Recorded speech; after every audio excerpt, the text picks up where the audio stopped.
আমি চ্যালেঞ্জ করলাম, এই ময়দান থেকে ওপেন চ্যালেঞ্জ, গোটা নেত্রকোনার যত হিন্দু আছে, ব্রাহ্মণ পণ্ডিত ইসকন যা আছে, সবাইকে আমি চ্যালেঞ্জ করলাম।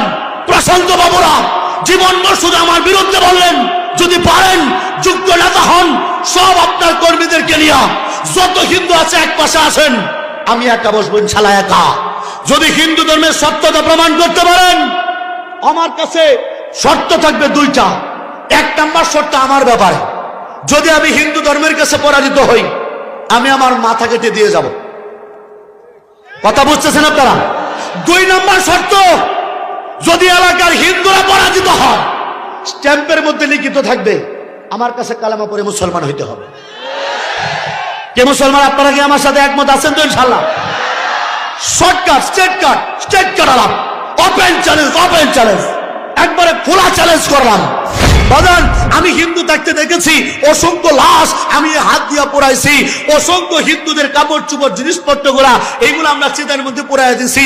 আমার বাবা যখন মারা গিয়েছে, আমার বাবার কাপড় চুপড়ও আমরা চিতার মধ্যে ফেলে দিয়েছি, বালিশ তুষক সব ফেলে দিয়েছি। কিন্তু মজার ব্যাপার কি জানেন? তুষক বালিশ ফালাইলাম, কম দামি স্যান্ডেল ফালাইলাম, জামা শাড়ি ফালাইলাম, কিন্তু আমার প্রশ্ন, গোয়ানাথ বাবু যে দোকানে মারা গেল, গোয়ানাথ বাবুর দোকানের মধ্যে 10 লাখ টাকা নগদ ক্যাশ ছিল, গোয়ানাথ বাবুর চশমাটা পুরাইলো, নগদ ক্যাশ তো পুরাইলো না। কি আমার কথা বুঝতেছেন নাকি? আমার প্রশ্ন তাদের কাছে, উত্তম বাবুর মা যে মারা গেল, উত্তম বাবুর মায়ের শাড়িটাও হিন্দুরা পুরাইয়া দিল, উত্তম বাবুর মায়ের ব্লাউজটা পুরাইয়া দিল, কিন্তু উত্তম বাবুর মায়ের গলার মধ্যে যে 5 ভরি ওজনের স্বর্ণের একটা গলার হার ছিল, এই হারটা তো চিতার মধ্যে পুরাইলো না।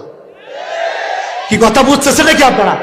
বিমলের বাপ যে মরলো খাটটার ভিতরে, ওই খাটটার দাম ছিল 1.5 লক্ষ টাকা। বিমলের বাবার লঙ্গিটা ফুরাইলা, ওইটা কম দামি।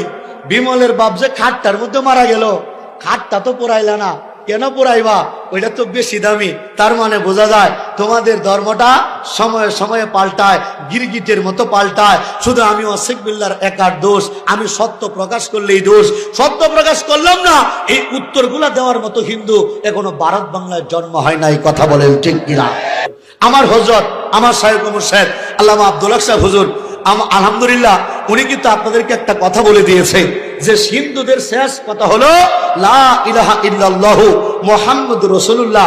উনি তো মুরব্বী মানুষ, বলছে অনেক হিন্দুরা বলবে এটা মিথ্যা কথা, এটা আমরা বিশ্বাস করি না।